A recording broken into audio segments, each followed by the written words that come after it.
అందరికీ నమస్తే. నేను మీ Ashok Kumar. Welcome to our channel. ఈరోజు మనం ఒక విషయం అయితే డిస్కస్ చేద్దాము. మ్యాటర్ ఏంటంటే, ఈమె పేరు వైఎస్ విమలారెడ్డి. జగన్మోహన్ రెడ్డికి స్వయాన మేనత్త. వీళ్ళ నాయన అయినటువంటి వైఎస్ రాజశేఖర రెడ్డికి, అదేవిధంగా ఆయన చనిపోయిన ఆయన వైఎస్ వివేకానంద రెడ్డికి స్వయాన తోబుట్టువు ఈవిడ వైఎస్ విమలారెడ్డి. గతంలో వైఎస్ వివేకానంద రెడ్డి చనిపోయినప్పుడు ఆయన చచ్చిపోయినాడే అని బాధపడదామో, లేకుంటే బాధపడి ఇంట్లోంచి బయటికి రాలేకుండామో అనే అవస్థ లేదు. బయటకు వచ్చింది, బయటకు వచ్చి రాజకీయం మాట్లాడింది. జగన్మోహన్ రెడ్డిని సపోర్ట్ చేస్తా. స్వయాన వాళ్ళ సోదరుడు చనిపోతే కనీసం ఒక ఏడుపో బాధ ఏవీ లేవు. రాజకీయం. జగన్మోహన్ రెడ్డి ఆమెకు ఏమి ఇస్తున్నాడో ఏం చేస్తున్నాడో మనకైతే తెలీదు. సరే, ఈరోజు విషయం ఏందో ఒకసారి చూసే ప్రయత్నం చేద్దాం. క్రైస్తవులే జగన్కు రక్షణ. ఏడన్న తమ్నేల్ ఒక రకంగా ఉండాలి. కొన్ని చోట్ల తమ్నేల్స్ అయితే మన ఆంధ్ర రాష్ట్రాన్ని క్రైస్తవ రాష్ట్రంగా మార్చడానికి కేవలం జగన్ ఒక్కడే అర్హుడు అని చెప్పి కులాలను, మతాలను, వీటి మధ్య విద్వేషాలు రేకెత్తిచ్చే విధంగా మాట్లాడింది. ఏమని మాట్లాడింది? మనమంతా ఏకమవ్వాలి, వైసీపీని మళ్ళీ పవర్లోకి తేవాలి. జగన్కు శత్రువులు ఎక్కువైపోయినారు. అసలు ఈ శత్రువులు ఎందుకు ఎక్కువైపోయినారు? ఒక్కడితో తలకొక్కునేదా? అందరితో తలకొక్కడమే. కురి తీసుకొని తలకొక్కున్నట్టు నేను చెప్తాను. అతను ఇప్పుడు ఒంటరి వాడయ్యాడు. క్రైస్తవులంతా ఏకమైతే ఏదైనా చేయొచ్చు. క్రైస్తవులంతా ఏకమయ్యి గతంలో క్రైస్తవులకి, బీసీలకి, ఎస్సీలకి, ఎస్టీలకి నారా చంద్రబాబు నాయుడు గారు 2014 నుంచి 2019 మధ్య వీళ్ళకి సపరేట్ సబ్ ప్లాను, వీళ్ళకి అయిన నిధులన్నీ కేటాయించడము, వాళ్ళకి ఏదన్నా పలానా పనులు ట్యాక్సీలో లేకుంటే ఏదన్నా సొంత బిజినెస్లో పెట్టుకొని వాళ్ళ కాళ్ళపైన వాళ్ళు నిలబడి వాళ్ళ కుటుంబాన్ని స్వయం సమృద్ధిగా ఏదేదానికి ఆయన వంతు ప్రయత్నం చేశాడు. బీసీ సబ్ ప్లాన్ అని చెప్పి పలానా డబ్బులు సపరేట్గా కేటాయించి ఇవన్నీ తీసుకొచ్చి బట్ట నొక్కే దానికి పెట్టేసాం.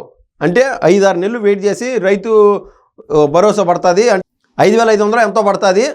ఆ రోజుకు మన అవసరాలన్నీ తీర్చేసుకుందాము. ఏదన్నా రూపాయి, ₹1 అవసరాలు ఉంటాయి కదా, తీర్చేసుకుందాం. మళ్ళీ జగనన్న వేసే రైతు భరోసా కోసం 6 నెలలు వెయిట్ చేద్దాం అని పరితప్పించే విధంగా జనాలని ఏ విధంగా అంటే స్లేవరీ, బానిసత్వం లేకి నెట్టినాడు జగన్మోహన్ రెడ్డి. అటువంటి బుద్ధి ప్రదర్శించిన జగన్మోహన్ రెడ్డికి ఏమో సపోర్ట్ చేస్తుంది. ఆ రోజున క్రైస్తవులకి డాక్టర్ సుధాకర్ గారు, ఒక దళిత వ్యక్తి, ఆయన చనిపోయినాడు లేదా ఆయన చనిపోయినందుకు వచ్చి బాధపడినారు కాదు, ఆయన చంపింది అప్పుడు ఉన్నటువంటి ప్రభుత్వం. అంతెందుకు ఈ రోజుకి ఎమ్మెల్సీగా ఉన్నాడు ఎమ్మెల్సీ అనంతబాబు. ఆ దళితుని డోర్ డెలివరీ చేసి సిగ్గుగా ఉండాలా. పార్టీ నుంచి సస్పెండ్ చేయకపోగా, ఆ దళిత డ్రైవర్ ఎవరైతే చనిపోయారో అతన్ని పరామర్శించకపోగా, అతను చంపినటువంటి అనంతబాబుని పార్టీ నుంచి సస్పెండ్ చేయలేదంటే అది ఏం పార్టీ అనుకోవాలా? బాబు గారు ఇదే పార్టీలకు సంబంధించి టీడీపీ వ్యక్తిగా నమోదు చేసింటే ముందు పార్టీ నుంచి సస్పెండ్ చేసింటాడు ఫస్ట్ ఆఫ్ ఆల్. ఈ మధ్య కూడా ఒక టీడీపీ ఎమ్మెల్యే ఆదిమూలం అనుకుంటా ఆయన పేరు, ఆయన ఏదో ఒక అనైతిక కార్యం చేసినాడని చెప్పి సస్పెండ్ చేసినారు. ఈరోజు ఎవరన్నా మాట్లాడగలుగుతున్నారా? అది పార్టీకి ఒక క్రెడిబిలిటీ ఉండాలంటే ఆ పార్టీ యొక్క నాయకుడు, ఆ పార్టీ యొక్క అధినేత ఆ విధంగా వ్యవహరించాలి. పార్టీలు పెట్టడం, నడపడము, ఒకసారి అవకాశం వచ్చింది అని చెప్పి ప్రసారం వస్తుందని కాదు. జగన్ మేనత్త వైఎస్ విమలారెడ్డి సంచలన వ్యాఖ్యలు చేశారు. రాష్ట్రంలో క్రైస్తవులంతా ఏకమవ్వాలని, మళ్ళీ జగన్ను అధికారంలోకి తీసుకురావాలని పిలుపునిచ్చారు. తాజాగా లక్షల సంఖ్యలో క్రైస్తవులు పాల్గొన్న ఓ సమావేశంలో ఆమె ఈ వ్యాఖ్యలు చేయడం చర్చనీయాంశంగా మారింది. ఇది ఏం దౌర్భాగ్యం నిజంగా చెప్తున్నా. పాపం టీడీపీ వాళ్ళకో, జనసేన వాళ్ళకో చిన్న దౌర్భాగ్యం కాదు, వాస్తవంగా అక్కడ వీళ్ళు సెక్యులర్ వాదులు. అటు పవన్ కళ్యాణ్ గారు, ఇటు చంద్రబాబు నాయుడు గారు, వాళ్ళు ఆల్రెడీ చెప్తున్నారు. బాబు గారి విషయం అంటే పక్కన పెడదాం. పవన్ కళ్యాణ్ గారు ఏమంటున్నారు ఈ మధ్య? సనాతన ధర్మం అంటున్నారు. ఆయన అంటంలో ఏమైనా తప్పు ఉందా? మన మతాన్ని మనం ప్రేమించచ్చు కాక మిగిలిన మతాలని ఖచ్చితంగా గౌరవించాలని చెప్తున్నాడు.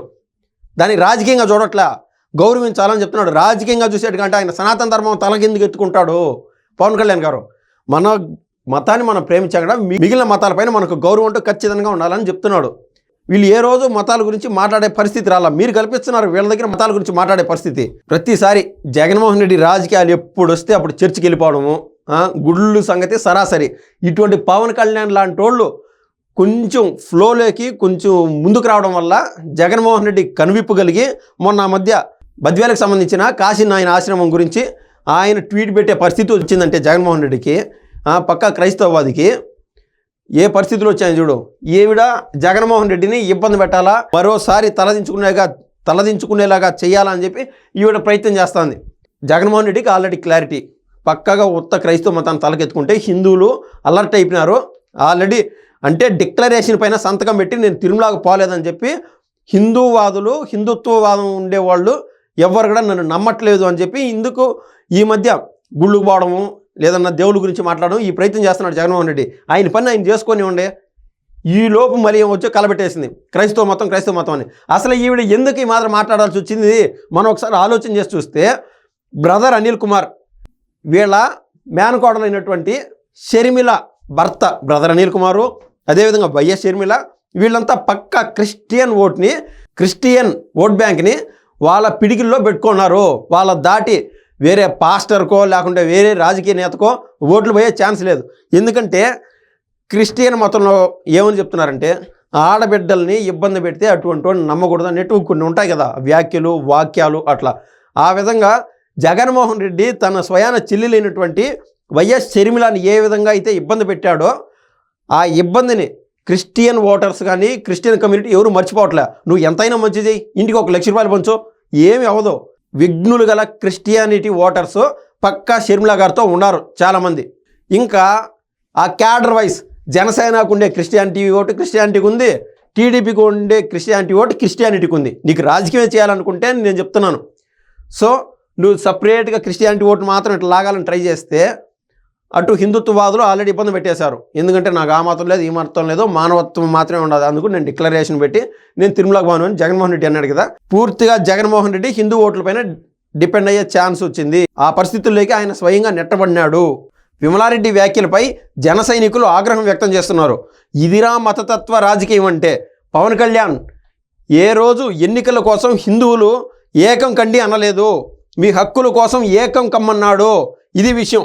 వీళ్ళు మొహమాట లేకుండా ప్రతి ఒక్క సోషల్ మీడియా ఇన్ఫ్లుయెన్సర్ ఖచ్చితంగా మాట్లాడాలా. మొక్క యొంగు అనేది మానే ఒంగుని అంటారు కదా. ఇప్పుడు ఎవరైనా సరే మతాల గురించి, కులాల గురించి మాట్లాడితే ఖచ్చితంగా బయటకు వచ్చి మీరు కూడా మాట్లాడండి. మొహమాటం ఏం లేదు దీంట్లో.